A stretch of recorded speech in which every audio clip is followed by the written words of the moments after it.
कल fusion welding हो गई थी, फ्यूज़न वेल्डिंग हो गया था ना कल।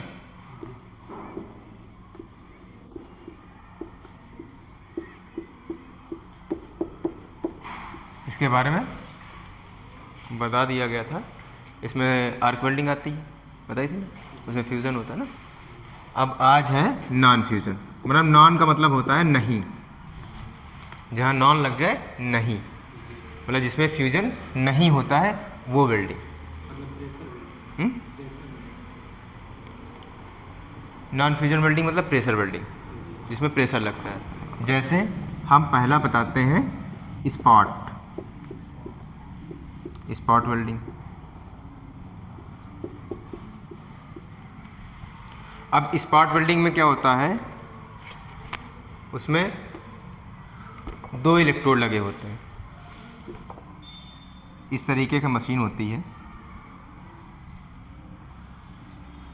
यहाँ पे एक पैडल लगा रहता है और यहाँ पे एक इलेक्ट्रोड रहती है और एक इलेक्ट्रोड ऐसे रहती है। 2 इलेक्ट्रोड होती हैं, एक इलेक्ट्रोड जो है वो फिक्स होती है, एक मूवेबल होती है। अब जैसे ही इस पैडल को पुश करेंगे, हमारे पास स्पॉट वेल्डिंग मशीन भी है, ये मूव करेगा, ये फिक्स है, ये प्रेशर वेल्डिंग है। अभी बता रहे हैं इसका प्रोसेस। तो हमने देखा पैडल को जैसे ही पुश किया तो ये जो है मूव कर रहा है, ये नीचे को पुश हो रहा है, लेकिन ये हमारा नीचे वाला जो है ये फिक्स है ना। तो इसमें ये होता है, जब हम पतली सीटों की वेल्डिंग के लिए हम इसका प्रयोग करते हैं स्पॉट वेल्डिंग का। उसमें क्या करेंगे, अगर हमारे पास जैसे ये कॉपी है ना, अब इसको हमें वेल्ड करना है, तो हमने ऐसे लिया,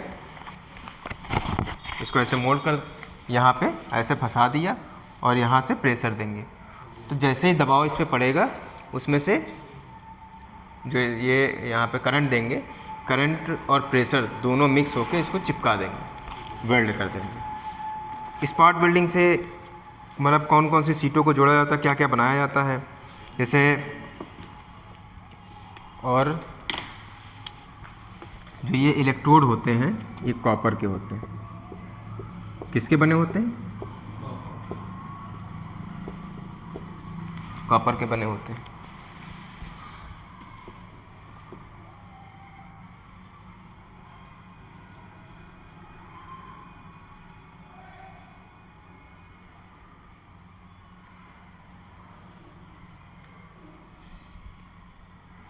जहाँ पे पतली सीटों का प्रयोग होता है, जैसे हमारे मोटर गाड़ियाँ हो गई है ना, और रेफ्रिजरेटर जो बनते हैं, उनमें वेल्डिंग करेंगे तो थोड़ा अच्छा नहीं लगेगा, इसीलिए वो 2 प्लेटों को आपस में जोड़ के स्पॉट वेल्डिंग कर देते हैं, जिसकी वजह से जैसे हम मशीन नहीं चलाते हैं, कौन सी मशीन, कपड़ा सिलने वाली, आगे रोल होते चला जाता है, उसी तरीके से हमने प्लेट लिया, इसमें लगाते गए, पैडल मारते गए, बढ़ाते गए, वेल्डिंग होती चली गई। तो ये करंट फ्लो होता है कि हीट फ्लो होता है इसमें, मतलब हीट करंट देंगे तभी तो हीट आएगा, इसमें हीट होती है ना, ये इलेक्ट्रोड गर्म हो जाते हैं, उसकी वजह से। कुछ टाइमिंग है कि मतलब इसमें पानी भी रहता है, तुरंत हो जाएगा। देखो ये 2 टाइप की होती है, एक होती है वाटर कूलेंट है ना, एक होती है एयर कूलेंट। कंपनी में वाटर कूलेंट रहती है क्योंकि वहाँ पे ज़्यादा काम करना रहता है, इसी वजह से, क्योंकि ये इलेक्ट्रोडों को ठंडा करती रहती है, ये होता है। अभी बेसिक बता दे रहे हैं, उसके बाद फिर एक एक करके अच्छे से बता देंगे। फिर हमने दूसरी मशीन बताई थी प्रतिरोध बट वेल्डिंग, या हम इसके बारे में स्पॉट वेल्डिंग के बारे में पूरा बताया दे रहे हैं क्या क्या है। स्पॉट वेल्डिंग पतली सीटों को जोड़ने की प्रचलित विधि है। इस विधि द्वारा अधिकतर लैप जोड़ लगाए जाते हैं। लैप जोड़, भाई बट जोड़ तो बना नहीं सकते, बट जोड़ क्यों नहीं बना सकते?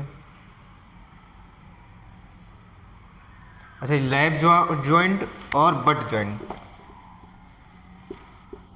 लैप जोड़ और बट जॉइंट, इनकी पहचान क्या होती, कैसे पहचानोगे लैप जॉइंट है कि बट जॉइंट को पहचानेंगे कैसे, दोनों में अंतर क्या है?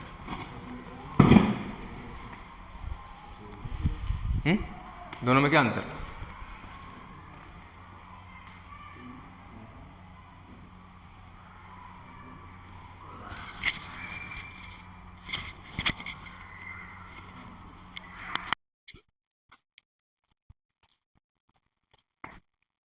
बताओ कोई।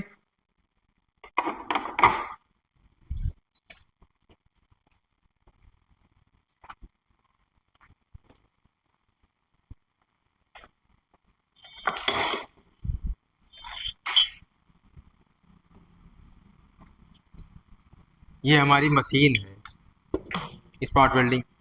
अब हमने बट कर लिया। बट मतलब होती है दोनों सरफेस बराबर होने चाहिए, पैरेलल होने चाहिए। अब ये सरफेस हमने बराबर कर दिया, अब इसमें वेल्डिंग करेंगे हो जाएगी? नहीं होगी ना। इसीलिए कह रहा है इसमें इस जो लैप जॉइंट होते हैं वही वेल्डिंग होती है। अब हमने इन दोनों को एक दूसरे के ऊपर रख दिया ऐसे। अब अगर ज्वाइंट करेंगे तो भाई नीचे से दबाव पड़ेगा, ऊपर से दबाव पड़ेगा, तो आपस में ज्वाइंट हो जाएंगी।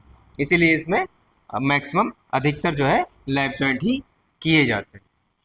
ठीक है। लेफ्ट जॉइंट में मतलब थोड़ा ऊपर।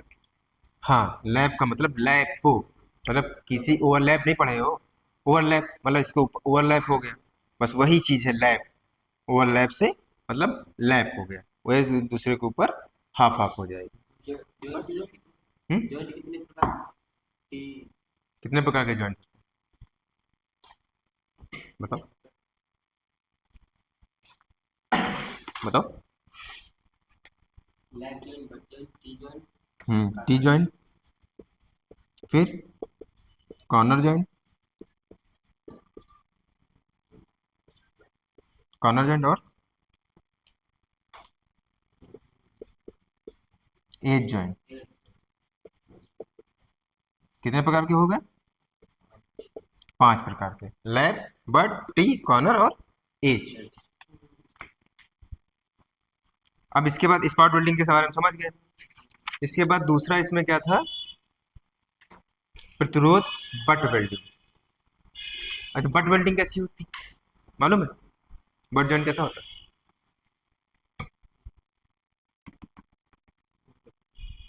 अभी मैंने बताया है बट जॉइंट कैसा होता है। बट जॉइंट मतलब बट, बट कैसे बना है, ये बट जॉइंट क्यों बनाया गया? अब जब हम बी लिखते हैं, इसके ये दोनों देखो, ओवरलैपिंग तो है नहीं, ओवरलैप है नहीं है ना, सरफेस दोनों के बराबर है, बस वही चीज इसमें भी ये हमने बट बना दी।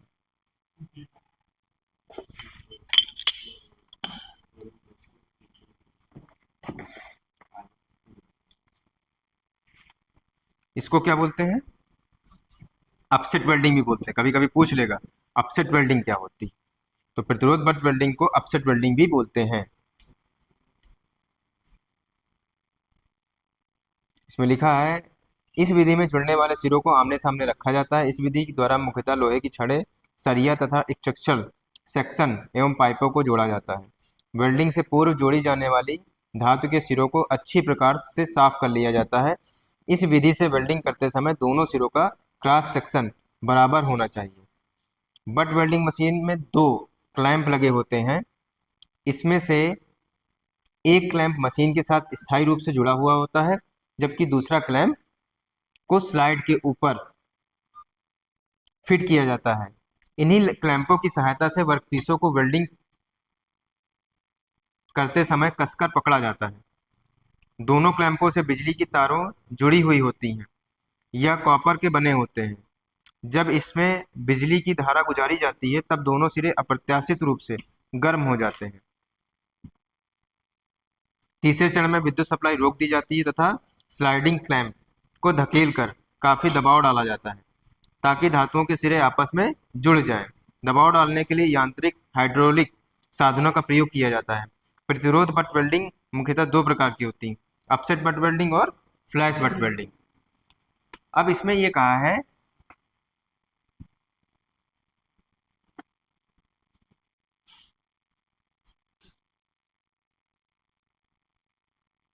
इसमें क्या दिया जा रहा है? प्रेशर दिया जा रहा है, दिया जा रहा है ना प्रेशर। तो वही है नॉन फ्यूजन वेल्डिंग या प्रेशर वेल्डिंग।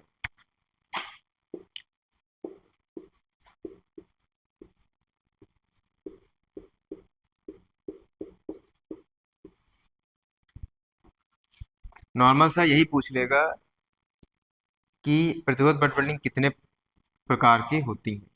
तो अपसेट बट वेल्डिंग और फ्लैश बट वेल्डिंग। तो अपसेट बट वेल्डिंग के बारे में तो पढ़ ही लिया है, अब फ्लैश के बारे में बता देते हैं। इस विधि का प्रयोग बट जोड़ लगाने के लिए किया जाता है। इस विधि में जोड़े जाने वाले सिरों को तांबों के क्लैंपों या डाइयों में कसा जाता है। इसके बाद जुड़ने वाले सिरों को एक दूसरे के समीप रखकर आपस में उनका स्पर्श कराया जाता है। क्या कराया जाता है? स्पर्श, मतलब एक दूसरे को टच कराया जाता है। विद्युत धारा की उपस्थिति में फ्लैशिंग होती है तथा पिघली धातु की चिंगारियां बाहर निकलती हैं। फ्लैश बट वेल्डिंग के मुकाबले कम समय में ही पूरी हो जाती है। जैसे जब हम आर्क वेल्डिंग करते हैं ना, तो उसमें क्या होता है? आर्क उत्पन्न होती है, मतलब चिंगारी निकलती है। उसी चिंगारी से ही जो आर्क बनती है, उसी से हमारा मेल्ट पिघलना, जो हमारी धातुएं होती हैं पिघलती हैं, पिघलने लगती है ना, और वेल्ड शुरू हो जाता है। क्योंकि हमारे जैसे दो धातुएं हैं, एक ये हो गई, एक ये हो गई। अब यहाँ पे इसमें 2 से 3 mm का गैप रखते हैं, थिकनेस के अकॉर्डिंग गैप रख देते हैं। जब यहाँ पे आर्क बनेगी तो इधर का कॉर्नर, इधर का कॉर्नर, ये दोनों मेल्ट हो जाते हैं और आपस में जुड़ते चले जाते हैं। वही चीज इसमें भी होती है। इसके बाद प्रोजेक्शन वेल्डिंग। प्रोजेक्शन वेल्डिंग बहुत पूछता है, प्रोजेक्शन वेल्डिंग काफी पूछा जाता है। बोलाओ डस्टर, कपड़ा होगा, कपड़ा लो। डस्टर शायद रखा है उसमें, डॉल में देखो।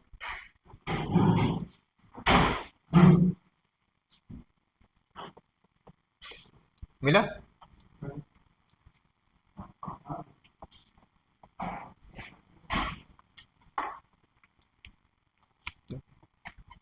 कौन सी? पहले सीम वेल्डिंग बता देते हैं। सीम वेल्डिंग भी एकदम सिंपल है, कुछ नहीं है इसमें। सीम वेल्डिंग में क्या होता है? इस वेल्डिंग में भी हम मैक्सिमम कौन सी वेल्डिंग करते हैं? लैप में। सीम वेल्डिंग में ये होता है, एक रोल होते हैं, 2 रोल होते हैं। तो वो रोल समझते हैं? पहिए, एक पहिया होता है ऐसे होता है, एक ऐसे होता है। हम किसी भी धातु को सीट हमने ले ली, उसको इसमें ऐसे फंसा दिया, लैप कर दिया, ऐसे फंसा दिया और मशीन चालू कर दी। तो इन दोनों पहियों के प्रेशर से ये वेल्डिंग होती चली जाए। तो इसमें लीकेज प्रूफ वेल्डिंग भी सीम वेल्डिंग से की जाती है। सीम वेल्डिंग स्पॉट वेल्डिंग के ही समानुपाती होता है और अंतर केवल इतना है कि इसमें पहिए के आकार के रोटेटिंग इलेक्ट्रोड प्रयोग में लाए जाते हैं। यह लगातार होने वाली वेल्डिंग क्रिया है। इसमें इसे वेल्डिंग समस्तर वेल्डिंग भी किया जाता है।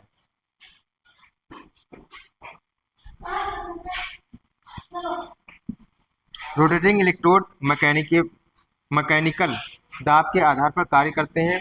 सीम वेल्डिंग लगातार होने वाली वेल्डिंग क्रिया है। इस वेल्डिंग विधि का इस्तेमाल एयर टाइट ज्वाइंट किए जाते हैं। वही लीकेज प्रूफ या एयर टाइट। लीकेज प्रूफ होगा तो एयर टाइट भी हो जाएगा। कौन से ज्वाइंट बनाए जाते हैं इससे? लीकेज प्रूफ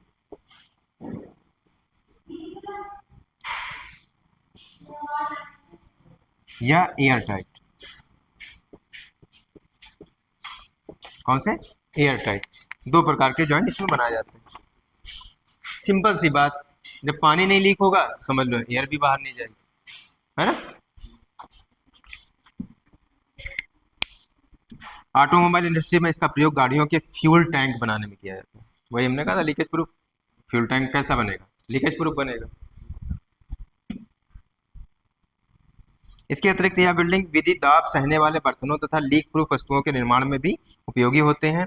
रोटेटिंग इलेक्ट्रोडों को ठंडा करने के लिए पानी का प्रयोग किया जाता है। भाई इलेक्ट्रोड ठंडे नहीं होंगे तो दिक्कत हो जाएगी, खराब हो जाएंगे, हीट बढ़ जाएगी। इसीलिए उसको ठंडा करने से पानी का प्रयोग करते हैं। जैसे हमारी स्पॉट वेल्डिंग में भी किया जाता है, वैसे इसमें भी है। फिर आते हैं अब किस पे, प्रोजेक्शन वेल्डिंग। सिम वेल्डिंग हो गया, प्रोजेक्शन वेल्डिंग।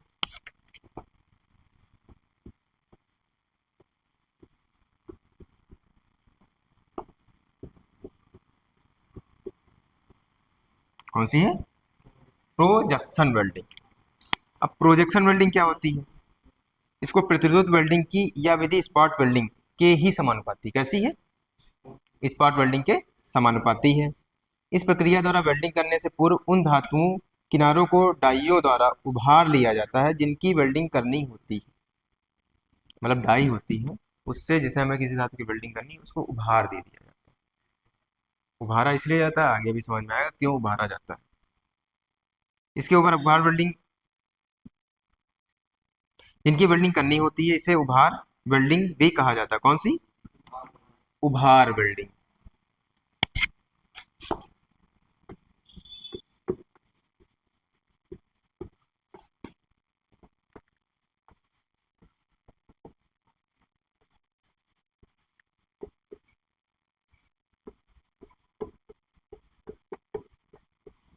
उभार वेल्डिंग भी इसको कहते हैं।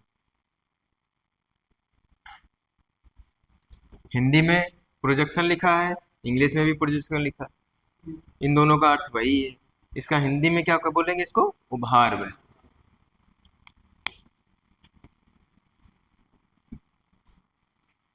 उभरे हुए किनारों से जब विद्युत धारा गुजारी जाती है तो सर्वप्रथम उभरे हुए किनारों की पिघलते हैं, क्योंकि इन किनारों पर करंट डेंसिटी मतलब घनत्व बढ़ जाती है। मुलायम चादरों की वेल्डिंग हेतु यह विधि कारगर नहीं है, क्योंकि दबाव डालने से उनके उभरे हुए किनारों मुड़ जाते हैं। प्रोजेक्शन वेल्डिंग भारी उत्पादन कार्यों में ही सस्ती पड़ती है। इस वेल्डिंग विधि में जोड़ी जाने वाली धातुओं को मशीन डाइयों के बीच स्थापित किया जाता है। मतलब समझे नहीं समझे, जैसे हमें इन दोनों धातुओं को जोड़ना है ना, हमने डाई में डाल के इसका थोड़ा सा उभार दिया, मतलब हमने इसको उठा दिया। जब उठा देंगे, जब इसमें करंट दिया जाएगा तो उभरा हुआ मेटल क्या होगा, इस पे चला जाएगा, मतलब मुड़ जाएगा। मुड़ जाएगा तो मतलब जाहिर सी बात है वो एकदम मेल्ट होके ही मुड़ेगा, तो इसको चिपका देगा, पिघला देगा, वेल्डिंग हमारी हो जाएगी। प्रोजेक्शन वेल्डिंग में यही होता है, उभरी हुई धातु को आपस में जोड़ के मोड़ दिया जाता है। फॉर एग्जाम्पल, जब हम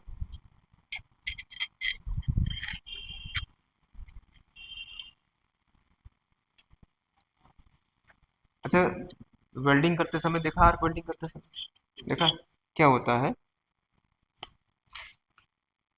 जब हम इसको मेल्ट करते हैं, मेल्ट करेंगे तो मतलब आर्क बना के इसको वेल्डिंग करेंगे तो इसका जो मेटल पिघलता है नीचे की तरफ बहता है।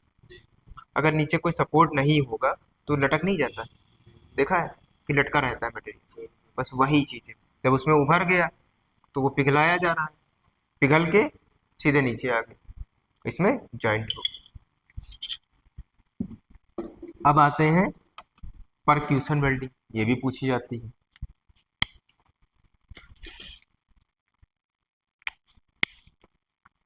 प्रोजेक्शन वेल्डिंग पूछी गई थी जब हम डीआरडीओ का एग्जाम देने गए थे, उसमें पूछा गया था।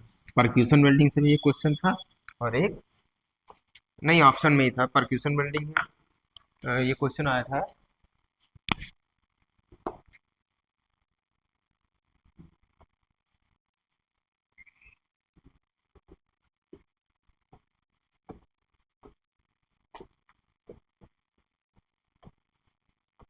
इनमें से पर वो फ्यूजन वेल्डिंग कौन,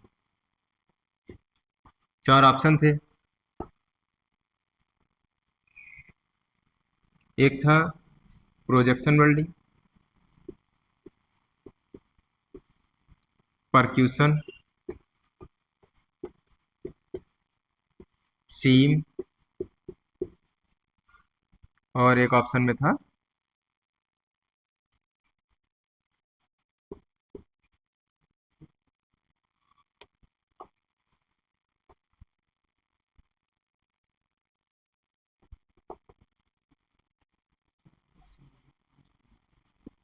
आर्क वेल्डिंग,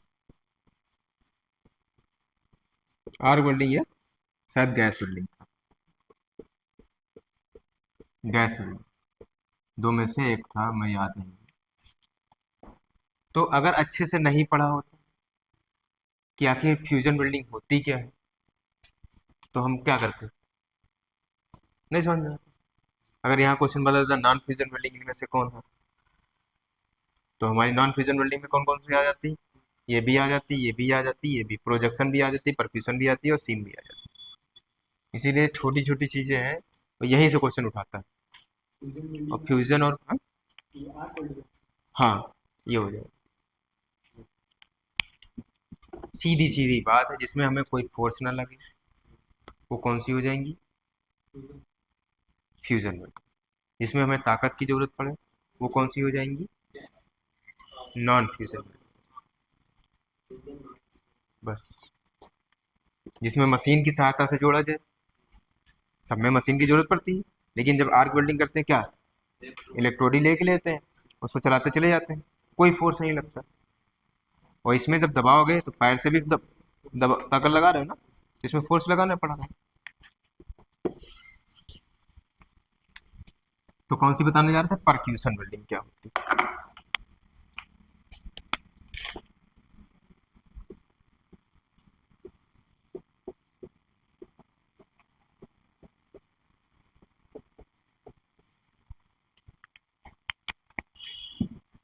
प्रतिरोध वेल्डिंग की यह विधि पतली जॉबों की वेल्डिंग करने के लिए, मैक्सिमम ये देखोगे जितनी भी नॉन फ्यूजन वेल्डिंग है वो पतली ही सीटों के लिए की जाती है, मैक्सिमम टू मैक्सिमम।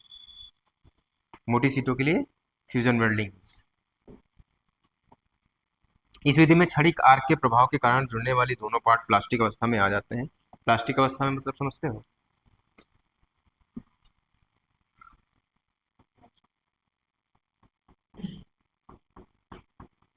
बता मुकेश, क्या सर? प्लास्टिक अवस्था समझते हो क्या होता है, नहीं सर। नहीं समझते, चलो अभी समझाते हैं।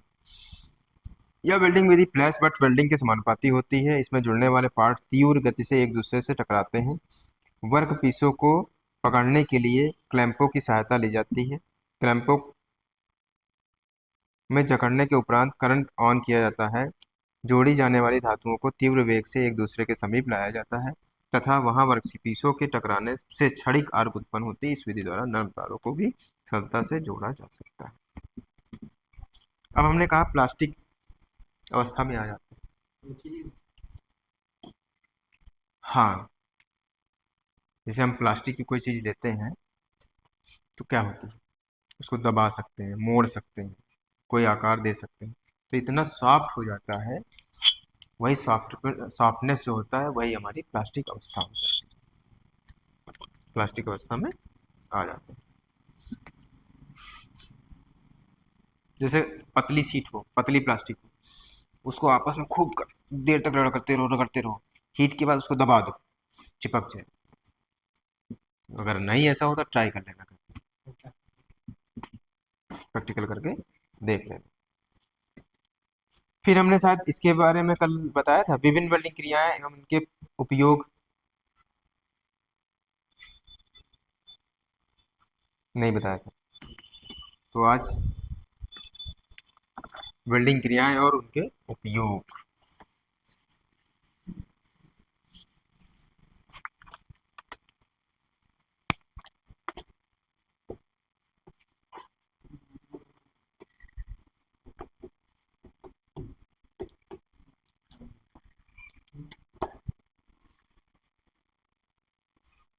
वेल्डिंग क्रियाएं एवं उनके उपयोग।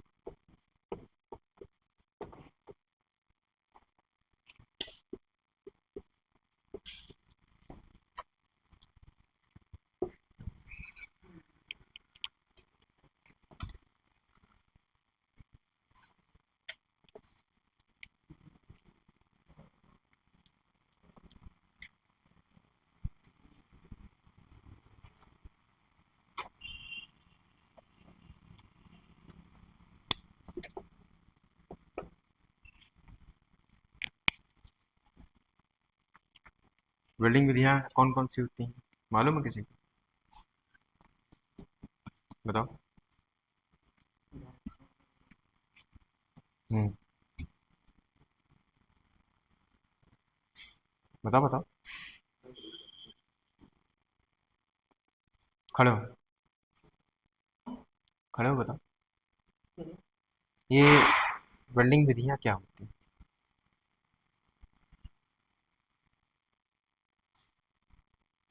मालूम है? वेल्डिंग वेल्डिंग मतलब हम कितनी कितनी तरीकों से वेल्डिंग कर सकते हैं, कौन कौन सी मशीनों से वेल्डिंग की जाती है। मिग वेल्डिंग हो गई, आर्क वेल्डिंग हो गई, गैस वेल्डिंग हो गई, यही सब चीज़ें।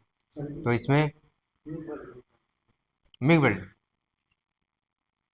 मिग वेल्डिंग होती है हमारी GMAW, gas metal arc welding, जिसमें हमें करंट कह सकते हैं, विद्युत प्लस गैस की जरूरत पड़ती है। दोनों को हम ज्वाइन करेंगे तब ये वेल्डिंग होगी। गैस का प्रयोग इसलिए करते हैं, हमारे एटमॉस्फेयर में जो गैसें, भाई बहुत सारी गैसें हमारे एटमॉस्फेयर, वो हमारे जो ज्वाइंट करेंगे उसमें कोई भी दोष उत्पन्न ना कर सके, डीके जिसको बोलते हैं, कोई भी दोष उत्पन्न ना कर सके। इसीलिए जब गैस का प्रयोग करते हैं तो वो हमारे जब वेल्डिंग करते हैं उस पर एक बाह्य आवरण बना लेते हैं, जिससे जो बाह्य वातावरण की गैसें हैं वो इसके अंदर इंटर ना कर सके, और हमारा जो भी जॉइंट हम बना रहे हैं या जोड़ रहे हैं उसमें कोई भी दोष उत्पन्न ना हो सके, इसीलिए गैस का प्रयोग करते हैं। तो अब अभी बताएंगे GMAW, gas metal arc welding, फिर GTA वेल्डिंग पढ़ोगे, गैस टंगस्टन आर्क वेल्डिंग, सब के बारे में बताएंगे कि इसमें कौन सा सिलेंडर यूज करेंगे, कार्बन डाइऑक्साइड, आर्गन, इसमें भी आर्गन का प्रयोग, इस तरीके से इसमें गैसों का प्रयोग भी किया जाता है। जब इसमें आर्गन करेंगे तो उसका नाम अलग बदल जाएगा, मिग मैग दो होती हैं, नाम चेंज हो जाएंगे। हाँ, नहीं नहीं नहीं, गैस इसमें देखो, दरअसल एक हमें MS का, मतलब MS का रोल होता है, उसमें डाया होगा 0.8 mm और 1.2 mm, इस तरीके से उसका, जैसे हम जब आर्क वेल्डिंग करते हैं ना, तो कौन कौन से 2 mm का इलेक्ट्रोड ले लेते हैं, 3.15 mm का ले लेते हैं, 4 mm का, इसी तरीके से 0.8, 1.2, इस तरीके से इलेक्ट्रोड मैंने लिया, उसका एक रोल होता है।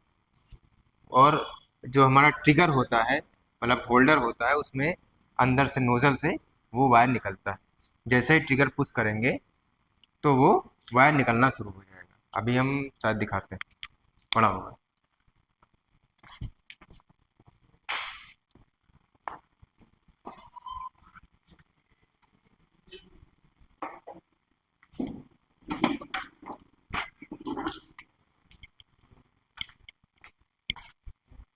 इसको गन बोलते हैं, ये देखो,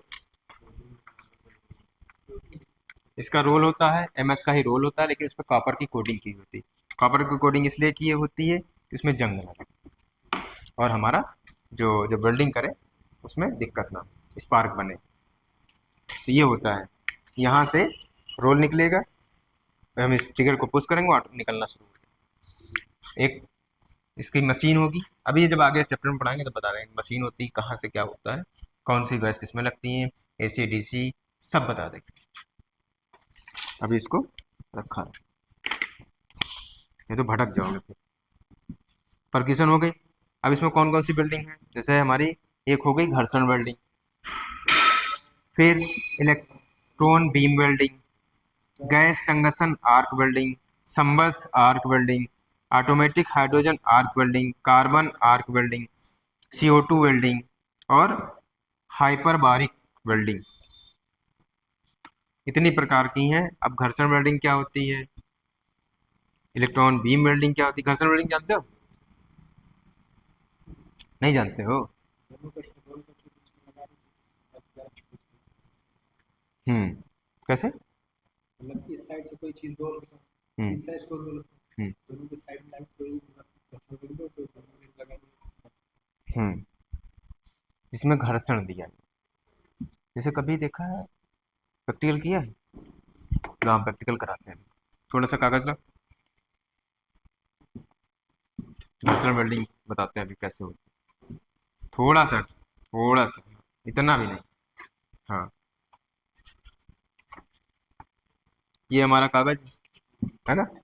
बालों में अगर हम पेन को रगड़ लेंगे, रगड़ते जाएंगे, उसके बाद इसको चिपकेंगे तो चिपक जाएगा। चिपक रहा है। हमने हल्का ही एक दो बार रगड़ा, और थोड़ा और कस के रगड़ लो, तो इसमें क्या हो गया, मैग्नेटिक फोर्स उत्पन्न हो गया। बस तुरंत देखो चिपक, चिपक रहा है ना, चिपक। तो ये होता है घर्षण में। पर इसके बारे में हम बता देंगे, वेल्डिंग दिखा दे रहे हैं, और इसके बारे में हम फिर कल पढ़ाते हैं एक एक करके, हमारी कौन कौन सी घर्षण वेल्डिंग है, क्या है, किसमें क्या होता है। हम्म?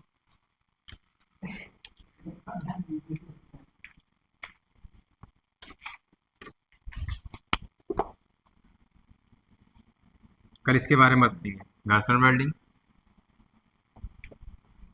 कौन सी है, दूसरी कौन सी है, electron beam welding,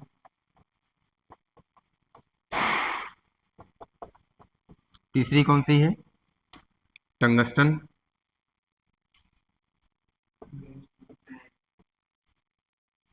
tungsten welding,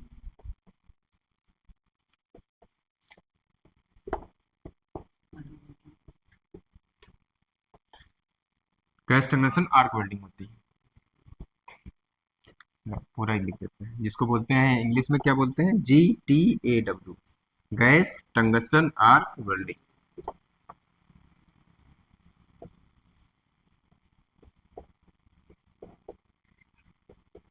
फिर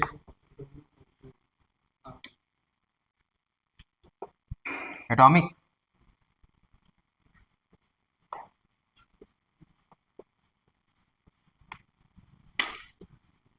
हाइड्रोजन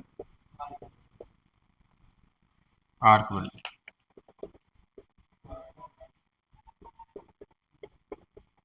फिर कौन सी है,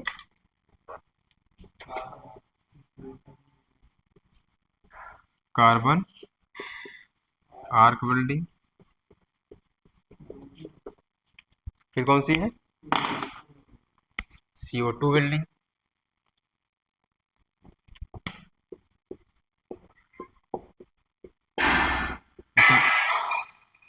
ऐसे में W होगी, इसको बोलते हैं सील्डेड मेटल आर्क वेल्डिंग। नहीं, ऐसे मतलब नहीं होगी, संबस आर्क वेल्डिंग, सा जिसको बोलते हैं, सा जिसको बोलते हैं, सा से मतलब S से होगा संबस, संबस आर्क वेल्डिंग।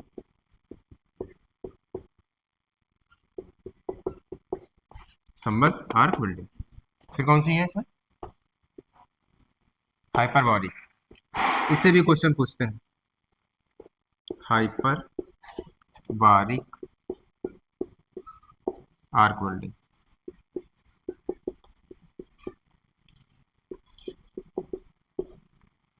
एक दो तीन चार पाँच छ सात आठ, हो गई।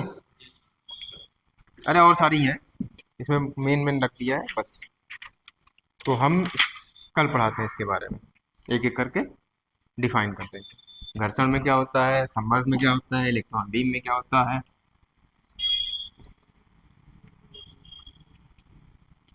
लेजर वेल्डिंग भी है, बहुत सारी वेल्डिंग है।